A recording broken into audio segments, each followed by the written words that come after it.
So this is part two of this lecture. They are huge uploads, so I hope it's been playing all right for you.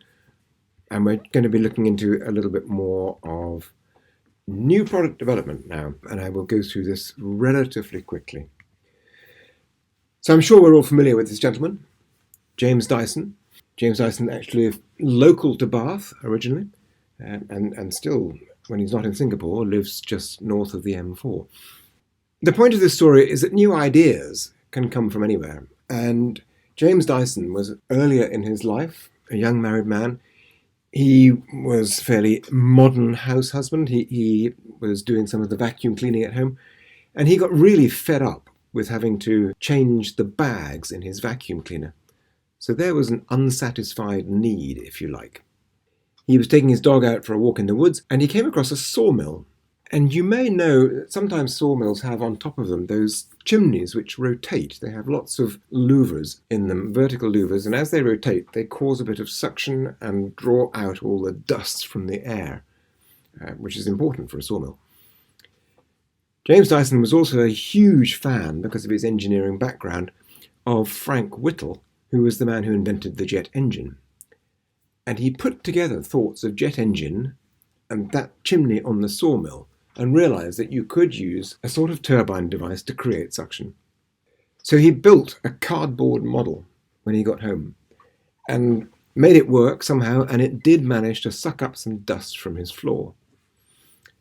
He then produced something in excess of 700 different prototypes, trying to get the thing to its final state. And as it was nearing approval, he took it to both the Hoover Company and the Electrolux Company, both of whom said, absolutely no, we are not interested. And in fact, the chairman of Electrolux later said he wished that we had brought Dyson, because then we could have killed it. And our business is selling bags. We almost give away the machines, but we make money from selling bags. It's a 20-year-old company, and of course it's evolved through all sorts of iterations, through the original vacuum cleaner into compact vacuum cleaners, into cordless vacuum cleaners, into other forms of air management, hand dryers, air purifiers, air coolers, fans, all sorts of other stuff. As the life cycle has developed, and we'll talk more about life cycles later, then he's going to be thinking about where to go next. And maybe that's why the electric car story came and went. Just as another anecdote, Sony, you may remember the Walkman. The Walkman was developed originally as a audio cassette player that you could carry around in your pocket. It then evolved to be a CD player that you could carry around in your pocket. And they went through some mini disc versions and compact CDs and other formats. And as the life cycle for the Walkman neared the end, after 30 years of different iterations of that product, they were making a new version just about every 3 weeks to capture tiny little niche markets and just milk the last amounts of profit from the product category. So they were making things like underwater Walkmans and Walkmans you could take to space that would still play in a gravityless environment, all sorts of weird things that nobody really wanted, but might just generate a little bit of extra revenue. Another new product story. In November of 2017, Google introduced these 9 new smart projects, all on one day. There was the Home Mini, the Max, there was the Pixel 2 and the Pixel XL smartphones, there was a new laptop, there was a smart pen, there was wireless earphones, there was the augmented reality device. An extraordinary effort to produce 9 new products, or launch 9 new products on one day. There are some issues with new product development. And the first is to consider what percentage of new packaged products actually get to market, or what percentage fail. It's a staggering number. And then if you think about how many of those that survive the first launch, how many of them get to 5 years, it's terrifying. 80% of initial new consumer packaged products fail. Only 20% get through that first year. But those that get through the first year, another 60% fall off the edge. So a staggeringly small, less than 10% amount of products will survive more than 5 years in the consumer packaged goods area. This is research done by 3M, measuring their products. Just as a bit of light-heartedness, this is an illustration of some of the things that can go wrong with new product development. Here is an indication of how the consumer explained what they wanted. The project leader takes hold of the idea and starts to interpret it in his own way. The analysts, external analysts, get involved, and they make it much more interesting and more complicated. Then the programmers get involved, and they start to write the program to try to make the thing work. And the business consultant comes on the scene and produces the glossy description of what this new product is likely to be. This is the amount of documentation that was left behind for the project team. Here we have what operations actually installed, and an indication of how the consumer was billed for the project. The after-sales support looks pretty good there, but actually all the consumer really needed was a simple swing made from a tire hanging from a branch. Yes, it's amusing, but it's actually also remarkably true to life. Why do new products fail? Well, there's lots of reasons for it. And I don't want to go through this whole list because you can read it for yourself. But what's interesting, I think, is the vast majority of the reasons for these things failing is because the understanding of the consumer wasn't there. You can look at almost any of them and figure out that a genuine understanding of the potential customer would have made a big difference. In new product development work, it's really valuable to wargame your competitors. In other words, to think about and second guess what they are going to do once you have launched your product.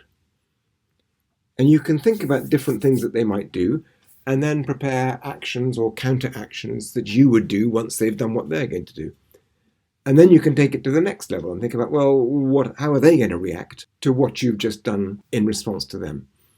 So this whole idea starts to become, it can go on endlessly, but it does prepare you for the eventuality of competitors behaving in unpleasant ways to you on launch. And it's effectively part of network theory, looking at competitor reactions. The new product development funnel is relatively straightforward. So it starts with kind of blue sky. It starts with the fuzzy front end, all the crazy creative people thinking about ideas. There are no wrong ideas at this point. Every idea is valuable.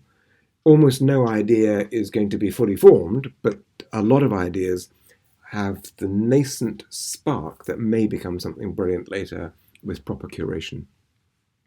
The next section is screening those ideas to try and figure out which ones are feasible, which ones we'll put off to tomorrow, which ones are frankly just completely crazy. Then we're starting to do an analysis. So we are trying to figure out whether our ideas are going to meet consumer needs and wants and desires, whether they're going to generate latent needs or incipient needs from potential customers. We're going to look at the business case as well. How much is it going to cost to produce and distribute this thing? And how much revenue are we likely to get from selling it to customers? Assuming we get through that test, and we're now down to a very few ideas, we might get into developing the thing and therefore starting to look at internal tests, and maybe we're looking at what it's going to take to produce the thing, what materials we need, what final design tweaks we might want to embody, what manufacturing processes are going to be involved. And then we might do some market testing. Market testing is an interesting game because clearly we want to try and test with real competitors, but we also want to avoid competitor visibility. We don't want competitors to know what we're doing before we do it because that gives them the opportunity to respond more quickly or even ahead of us. Interestingly, Apple say that they never do market testing for that very reason. Whether that's actually true or not, I don't really know. And then you get to launch. And of course, launch is the big day, lots of investment in marketing and communications, and there is going to be another stage which isn't on this chart, but which is the evaluation of that launch and whether it's been successful. So we can look at it in a circular format as well, slightly more stages on this loop, but it's still basically saying the same thing. So I think that's reasonably clear. If we look at the adoption of new products, so what do customers do across the market? Well, this is an adoption curve, and it uses some language that was coined by Rogers in 1962 that has become really part of our kind of lingua franca. It's what we talk about. So the innovators are those who are in early on, and then we get the early adopters, and then there's two chunks of early and late majority, and then the laggards, who are the last people to adopt a new innovation in the market. So the horizontal axis is time, and you get a half-life, if you like, through there. And the percentage of adopters goes up on the vertical axis. And it closely mirrors what you might call a customer journey of initial awareness, which leads to interest, which leads to some form of evaluation or familiarity, which we hope leads to trial, and then leads to adoption. And you will find a lot of people are aware, many are interested, some will evaluate or become familiar, a few will try, and a very small number will be adopters. So that's how the funnel of the consumer journey actually works. Interestingly, in technology, many technical products don't make the leap between those early enthusiasts and the early and late majority. So it would appear from work by Geoffrey Moore that geeks, if you want to call them that, technology enthusiasts and visionaries, are likely to evaluate, purchase any new product that's on the market just because it's new, just because they love technology, just because it's interesting. But there's lots of those products that never get into the mainstream market. And it's quite interesting trying to figure out why. There's quite a lot of research on why. But there are examples from even companies like Apple. Apple made a device called the Newton, which was a personal digital assistant. Never made it. Dyson made a washing machine. Never made it into the mainstream. Nokia made a finger phone, a phone that would just be pretty much like a finger. And again, that never made it. So given that the large number of products that don't make it, how are we likely to improve our success rate? And again, it comes back to this understanding of the market, understanding of your customers. Critically important.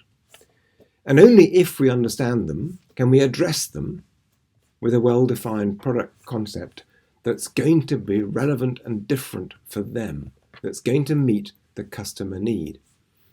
If we've done that, we can then develop a unique selling promise or proposition, and all three of those words are meaningful. It's unique. In other words, nobody else has it, and it's a singular thought, a singular benefit. It's not lots of benefits. So it's unique. It's selling. In other words, it is a positive attribute that is going to be attractive to people, and it's a promise that we then have to deliver. And finally, we need good communications. And that's across the whole piece. Yes, it's about marketing, communications, and advertising, but it's also about what the sales force say, so we need to train them up. It's what the trade say. It's what happens after sales in terms of product support. A quick word about new product development test marketing.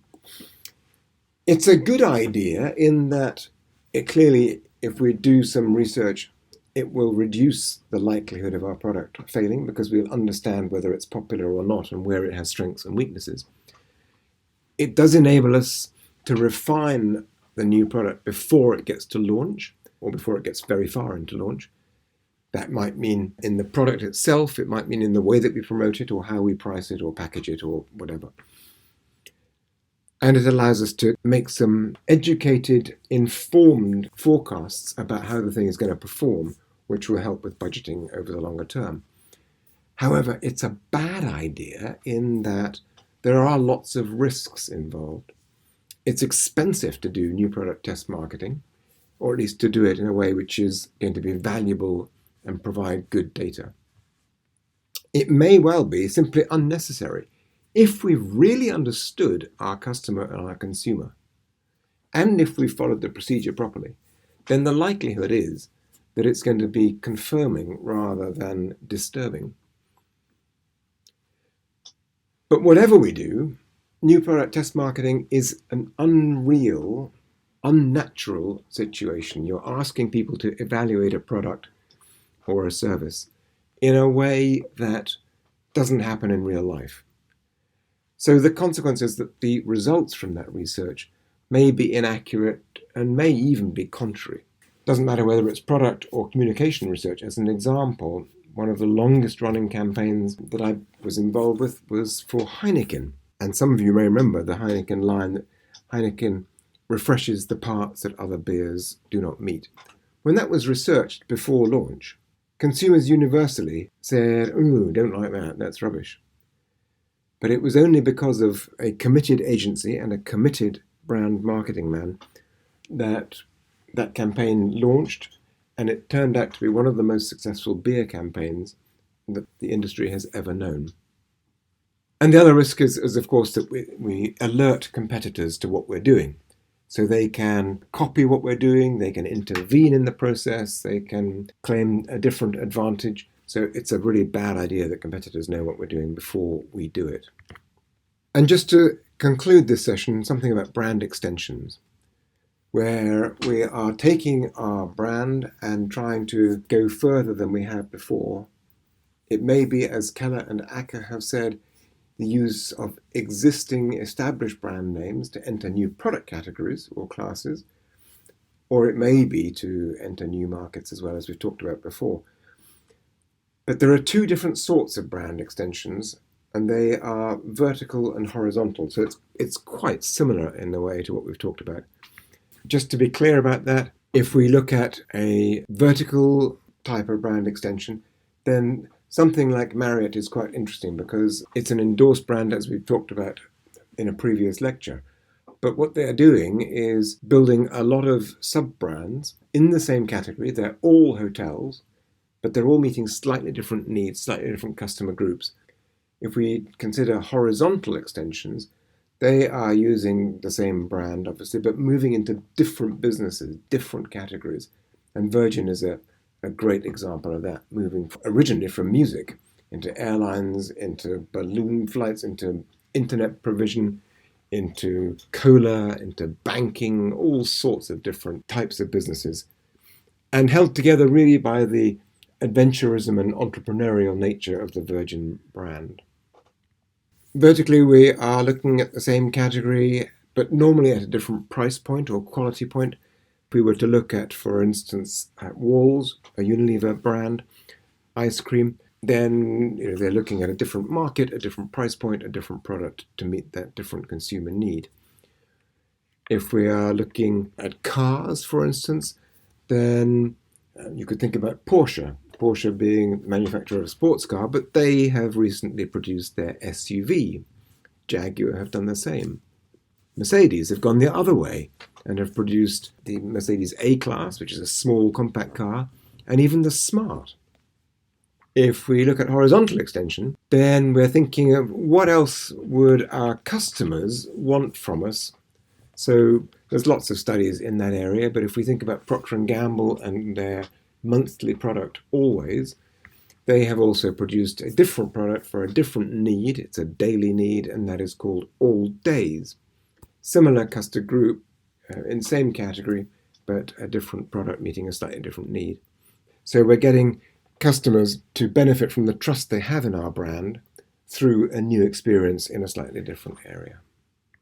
We can put these on an Ansoff matrix adaptation, if you like. Pretty much exactly as we've seen before. It's a simple matrix, helps us to sort out the language. So if we adapt it, and we can then look at line extensions, brand extensions, multi-brands, and new brands.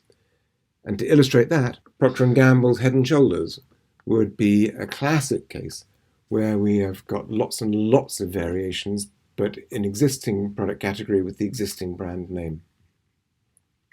A brand extension might be for the Mars company, Mars Corporation.